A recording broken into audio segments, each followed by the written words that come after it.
Hi viewers, this is Guru Prasad. I am Deputy Director Tadoba, taking to you to the fifth day of live Tadoba updates. As you know, yesterday night it was a heavy rain and it rained almost till morning 10 a.m. So we had to postpone our safari from morning till afternoon today. And being cloudy and open, I mean slightly open, the skies are open now. And obviously during cloudy days there are very less chances of wildlife sightings. Yet we'll keep all our hope and directly move towards Tadoba Lake and wait there. And Tadoba Lake, as you know, it's a most happening place in Tadoba with lots of birds, crocodile, mammals, and obviously the leopard and the tiger. So let's not miss the chance. And thank you viewers for all the support. And we'll directly push to Tadoba Lake and take a view. Thank you. A very good afternoon to all of viewers. A warm welcome to TATR 4K live updates. As Sir mentioned, it heavily rained the last night and the forest looks green and it's also windy. Currently the temperature is around 42 degrees Celsius and it's very humid in the jungle. As per the plan, we will be straight heading towards Tadoba Lake and we are definitely very eager to track the most elusive, the leopard and the tiger. Okay, on the way we want to take a different route. We will be taking the hilltop and towards the Jamunbodi, and from there let's go to the Chittal Road and Panchadara and go towards Tadoba Lake.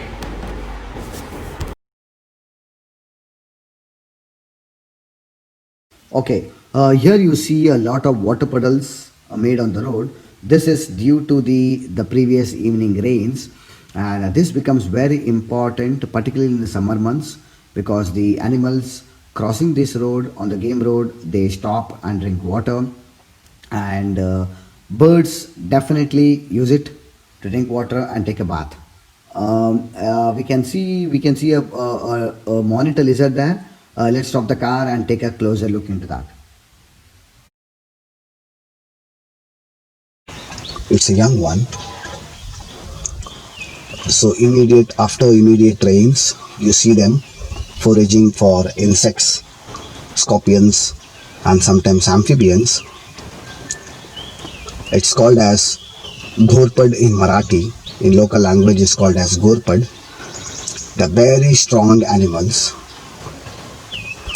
and it's not a regular sight in the summer months, but because of the rains, they come out.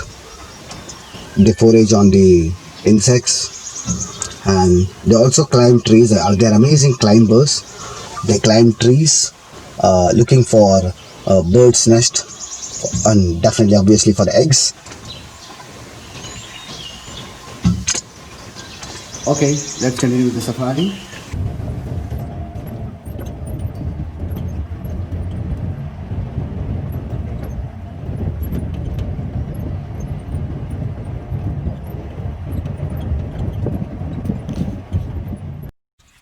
Okay, what you see here is a black drongo, is also called as a king crow.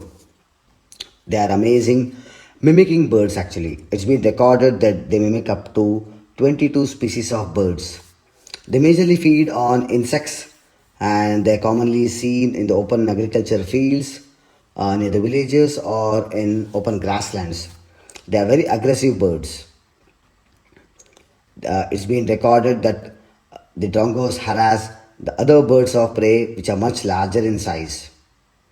The male and the female, they look very similar and the courtship involves acrobatic chase. It's a beautiful bird and it's commonly seen in Tadoba throughout the year.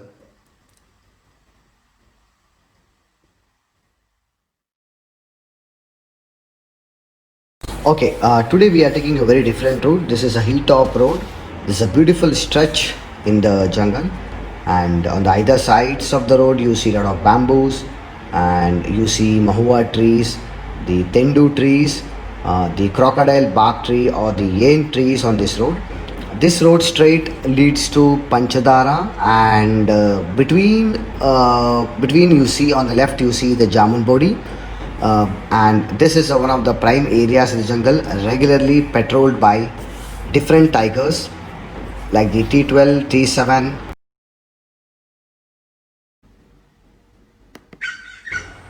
Okay, on the hilltop road, we hear the distress call of a grey jungle fowl. Let's stop here for some time and listen to the call.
It's been 10 minutes now. The calls have stopped.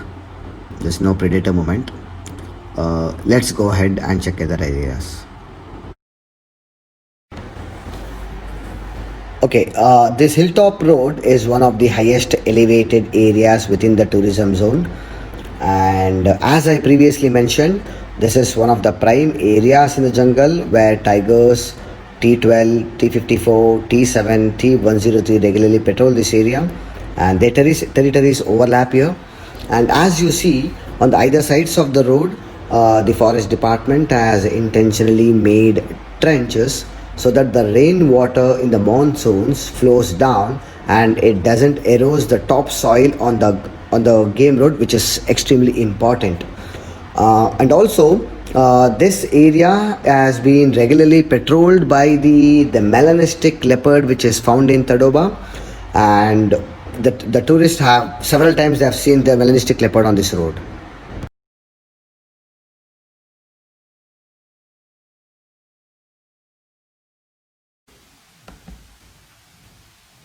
Okay, here we see a pair of yellow-throated sparrow or the chestnut-shouldered petunia. This was the species which was noted by Dr. Salim Ali as the key to his introduction. He is referred to as the birdman of India. The yellow-throated sparrows, the male usually have a prominent yellow patch on the throat, and female is dull. Female is duller and lack of yellow throat.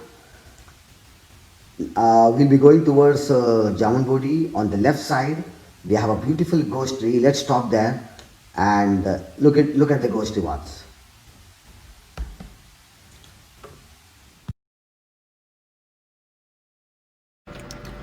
So this is our Kulu tree, also known as the ghost tree. A very beautiful tree of central India with a white trunk and a peeling papery skin.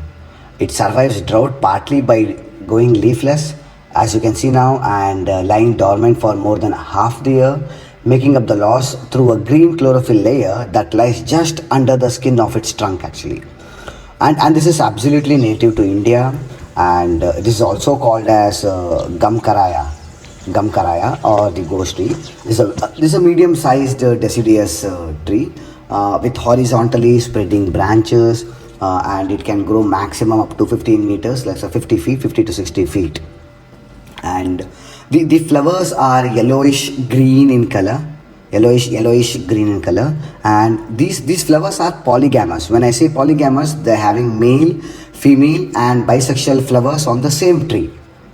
So they are called as polygamous. The male, the female, and the bisexual flowers on the same tree.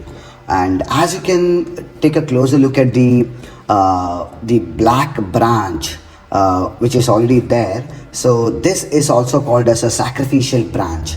So this branch takes out all the toxins produced from the tree, and eventually they die.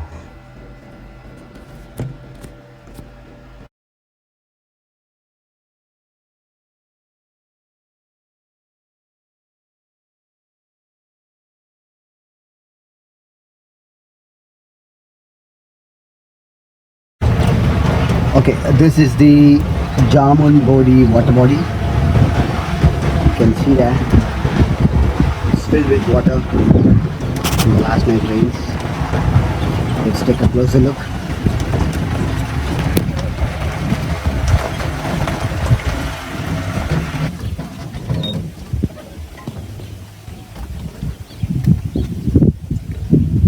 This is the famous water body where on February 28, 2017, 18, a tiger and a sloth bear fight happened. It was a T54 male tiger called as Matkaso. It was February 28, 2018. People who have seen the video on the YouTube, this is the water body.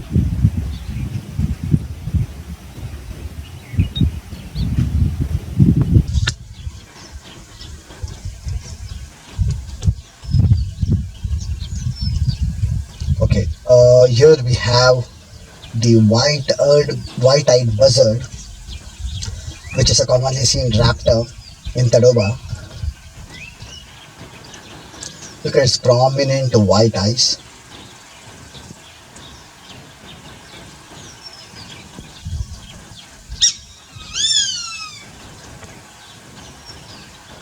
Calling for a mate. These birds are amazing hunters. After watching the white-eyed buzzard, we are heading down from Jamunbodi on the paved road, which connects the tarmac road. So as you see, the forest department has used the cement blocks to prepare this paved road, and you can also see it is a rocky terrain. The paved road definitely helps in the monsoons, and this is the tourism road. Tourist vehicles regularly use this road for safaris. On the either sides of the road, you see the tendu trees, the mahua trees, the teak trees, and ahead you see the tarmac road. On the left, that goes to the Mohorli range, and towards the right is the Tadoba range. On the opposite side, what you see is Vasant Bandara, and when you take a right turn, you go towards the Tadoba guest house and continues to Panchadara and the further journey towards Tadoba Lake.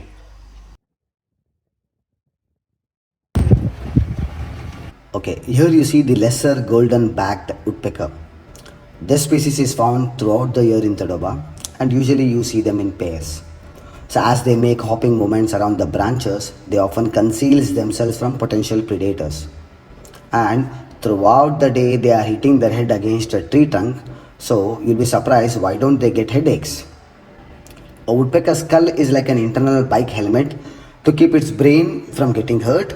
That's one thing. Woodpeckers' heads are kind of like a bike shocks for their brains.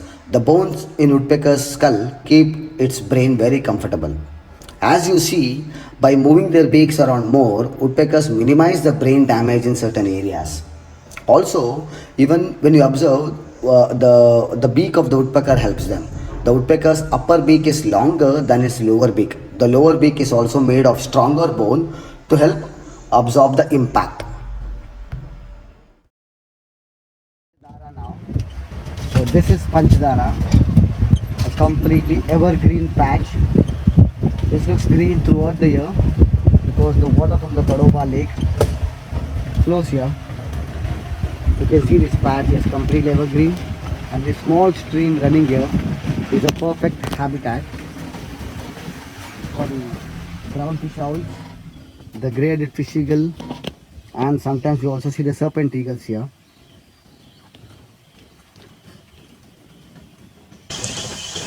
Okay, here we see a pair of common crow butterflies meeting. So common crow is as the name says, is commonly seen in Tadoba, and the major host plant is oleander.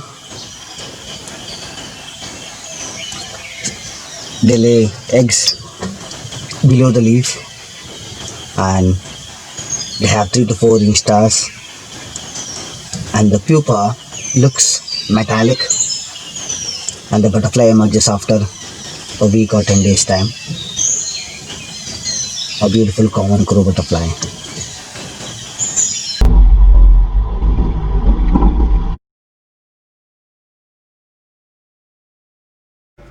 This is the mugger crocodile, also called the mask crocodile.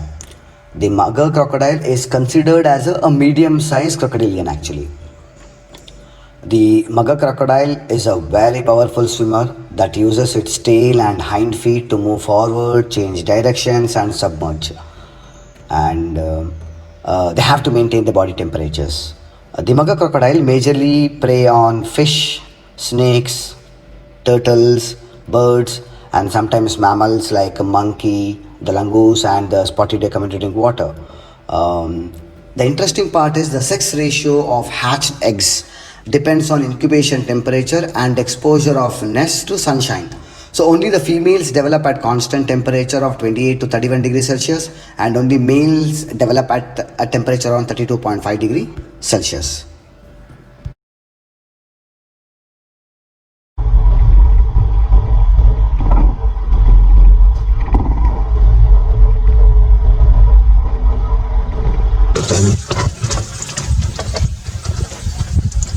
He's all alone.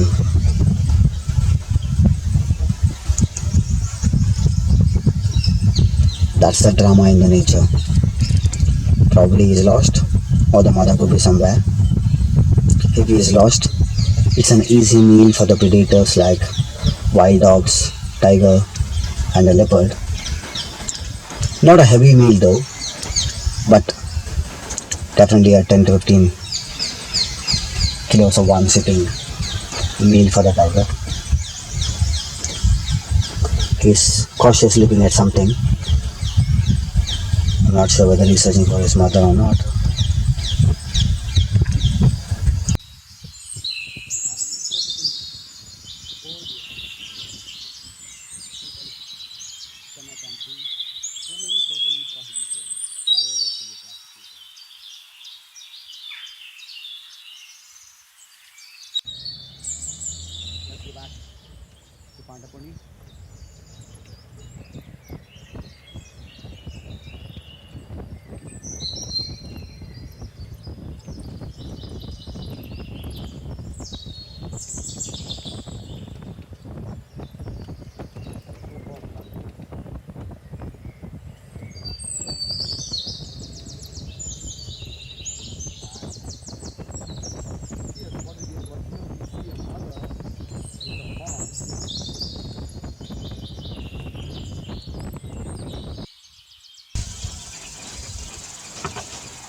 Okay, here we see the mottled udal.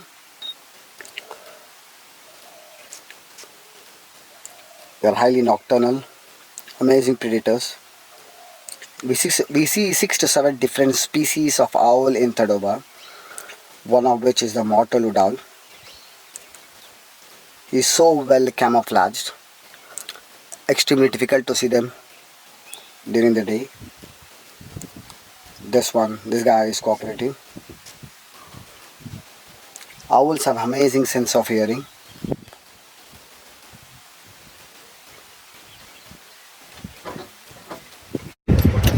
Okay, we have reached the part of only one water body. This is not walking on the one there. Oh God, the sloth bear has entered the tigers area. There are 2 tigers there. It's T12 and T54. Oh, he's running. My God. He had one more day to live. The tiger looks pretty relaxed. He's still running. He's turning back and checking whether the tigers are following him or not. It is T54 and T12. They are least bothered. Poor guy. Look at him, he's constantly cross checking whether the tigers are following him or not. Usually, the sloth bears stand on the hind limbs when threatened. Probably he was going to Pandaponi to drink water. Escaped.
So we have T54 sitting here, and in the background you can also hear the Samba deer's distress call.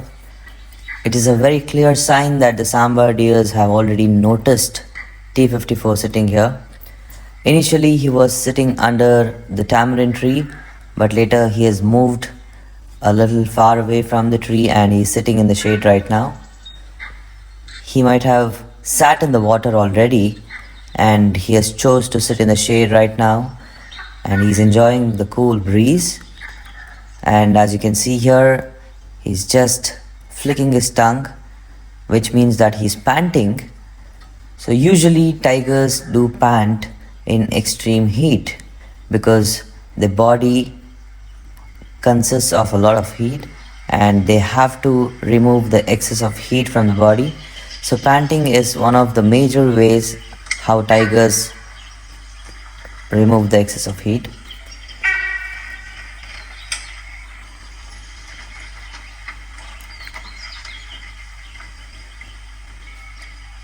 So being a huge male tiger and also panting at 42 degrees is not a great sign.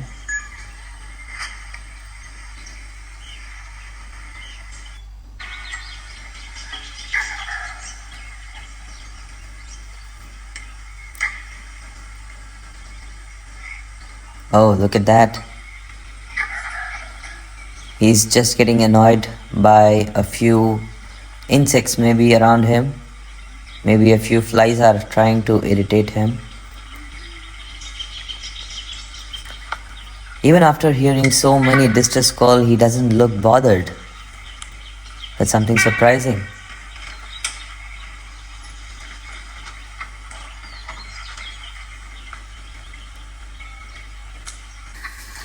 Maybe there is something that is going on in his mind. We never know. He might follow this track of T12 tigress. So let's wait and watch.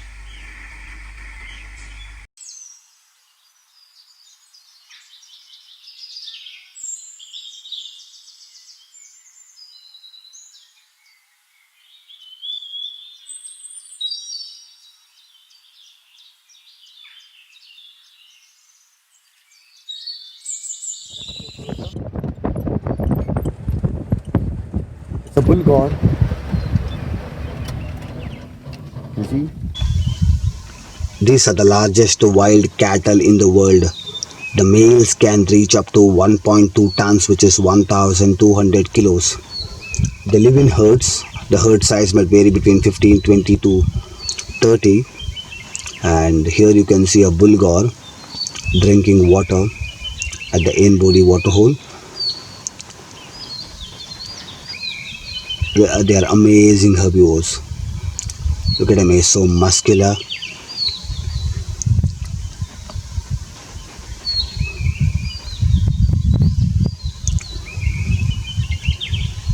Tigers do feed on gaurs, but only the experienced tigers can go for a gaur, or fully grown experienced tigers, or else there are many cases where a tiger confronting a gaur, the gaur has severely injured the tiger.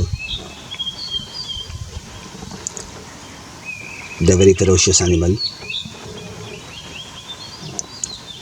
He looks so big.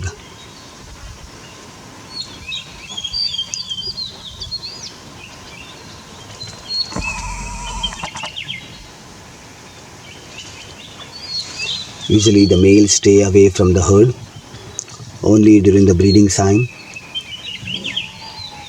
They're with the females, or else they, most of the time, they roam around independently in the jungle. He's going back into the thickets after drinking water.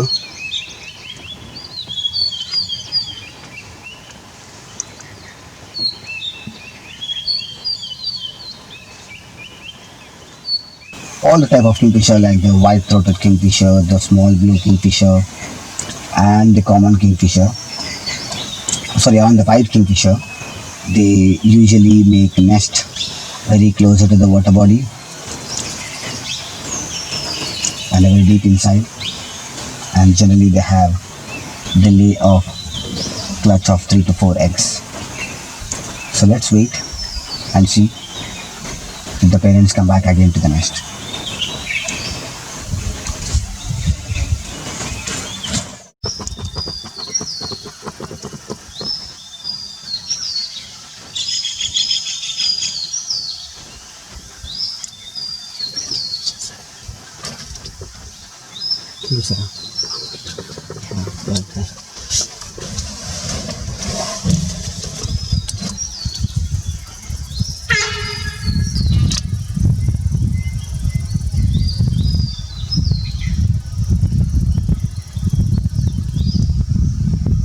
Okay, we are, as mentioned, we are towards Ainbody now. So, Ainbody, as the meaning means Ain is the tree, which is the crocodile bark tree, which is also called Ain in the local language. And the body is the tank, water tank. And in Tadoba, actually, this is the one of the main management practices, that we have nearly 150 plus water holes, so fitted with solar and borewell like this. Like any guidelines for any wildlife, this one, they say, for every 2 square kilometer we need to have a water body, whether it's natural or artificial. So we already have 150 plus water holes fitted with solar, water throughout the year, and filled with the solar and bore wells everywhere. So these provide continuous water throughout the summer months, and every year our staff come, check, verify, and if at all it has to be repaired, we repair and keep it ready by the summer months every year.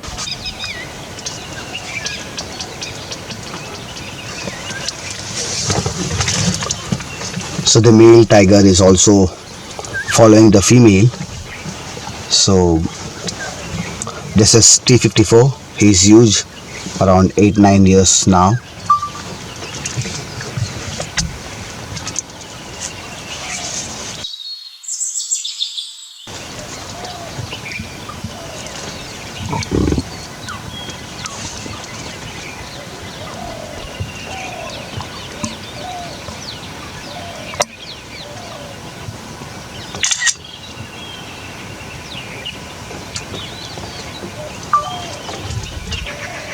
Probably is following the female and he'll get settled with the female. He's a big guy. Such a majestic animal.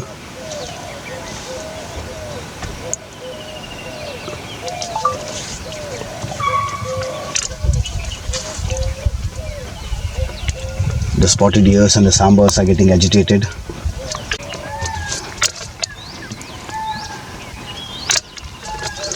Probably he is checking the scent of a female there. You can hear the distress call of a spotted deer and a samba. So they're stressed.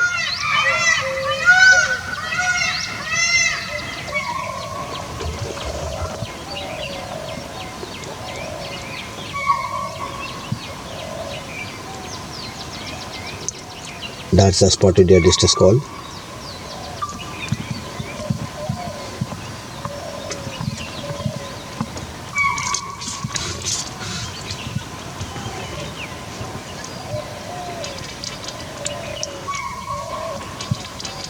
Something is bothering him. He's looking at something.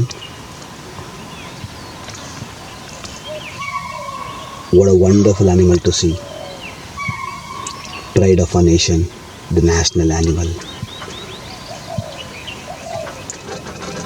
He's picking up some scent on the ground.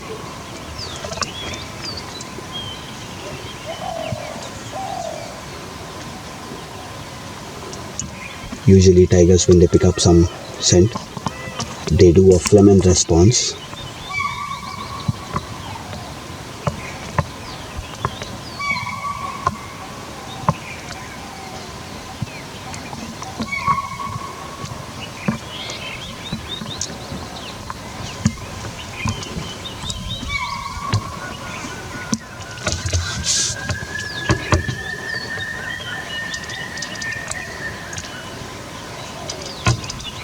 He's walking straight, picking up the female scent.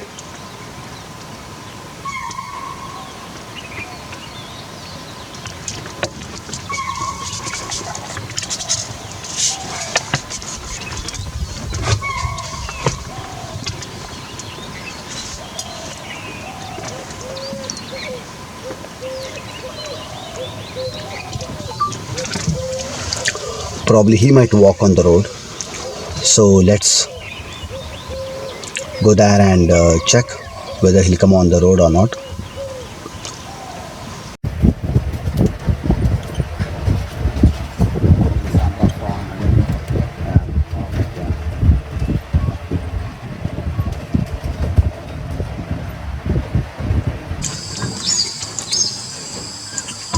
You can see a lot of spotted deer, female and samba in the water.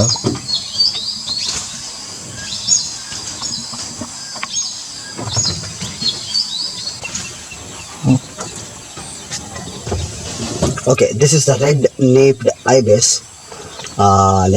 One more species of ibis what we see in Tadaba apart from the black ibis.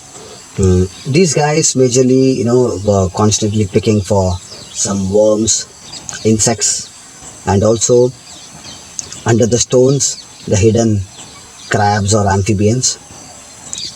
Their diet varies a lot.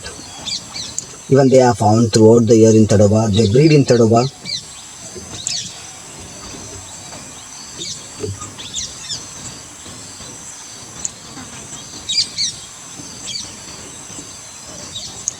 I think he has found something under that.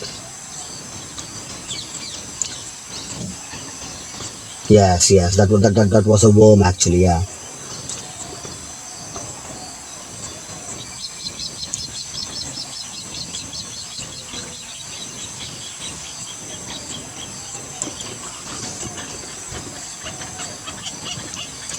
There's also a black ibis at a distance there.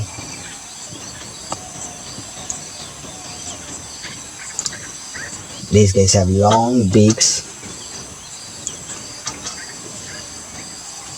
Very well adapted to this landscape.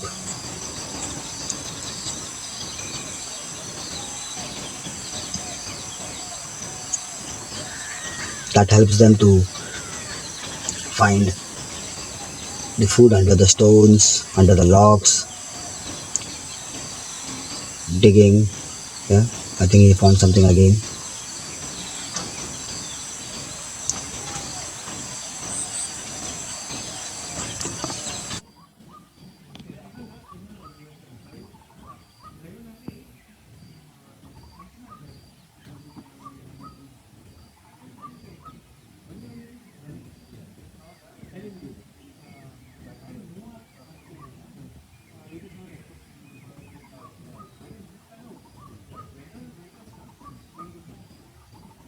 Yeah, hello everyone. We have come to the end of our today's fifth day live Tadoba updates. So today we had fantastic sightings of tigers, sloth bear, lot many bird species, crocodile, etc., and herbivores obviously. So thank you everybody for subscribing and watching our Tadoba live updates, and hope to continue the same momentum, and we'll get more updates in coming days. Thank you.